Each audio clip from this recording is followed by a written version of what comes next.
প্রিয় দর্শক, আসসালামু আলাইকুম। আপনারা দেখতেছেন এই কড়াইয়ের ভিতরে আখের গুড়, ঠিক আছে। এটা জ্বালাতেছি, এটা দিয়া কটকটি বানাবো, অর্থাৎ খাইতে খুব সুস্বাদু, ঠিক আছে। মুখের ভিতরে লেগে থাকবে।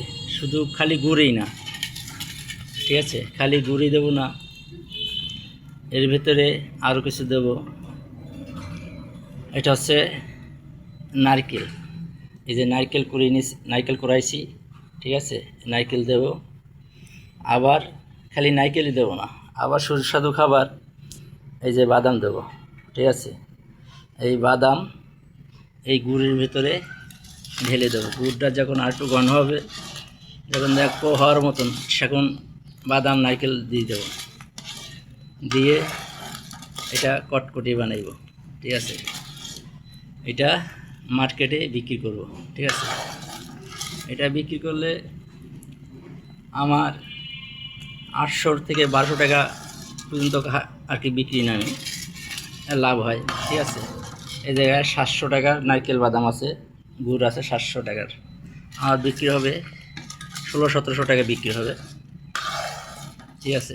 আমার বেচতে সময় লাগে না। মার্কেটে গেলে 3 থেকে 3.5 ঘন্টা সময় লাগে বেচতে, ঠিক আছে। এর বেশি সময় লাগে না, 3 ঘন্টার ভিতরে বেচা হয়ে যায়। 3 ঘন্টা 3.5 ঘন্টার ভিতরে আমার এগুলো বিক্রি হয়ে যায়, ঠিক আছে। আমার 800-900 টাকা হাজিরা হয়ে যায়, ঠিক আছে। আসলে প্রতিদিন তো যাই না, একা মানুষ তো, কোনো ভালো লাগে না। নারকেল কুড়াইতে হয়, তারপরে বাদাম ভাজতে হয়, ঠিক আছে। একা একা ভালো লাগে না। কাজ শেষে যখন বাড়িতে আসি, সেখন খুব খারাপ লাগে, খুব জেলখানার মতন লাগে, খুব বন্দি মনে হয়, একা একা ঘরে মন বসে না। যখন ছেলের বাসায় ছিলাম, নাতি নিয়ে খেলছিলাম, ভালোই লাগছিল, মনটা খুব আনন্দে ছিল। তাই আজ কয় মাস ছেলের কাছ থেকে চলে আসছি, তাই মনে হয় আমার জেলখানার ভিতরে আছি, ঠিক আছে। মার্কেটে যখন থাকি সেখন ভালোই লাগে, মার্কেটে যখন বাড়ি আসি সেখন খুব খারাপ লাগে, ঠিক আছে।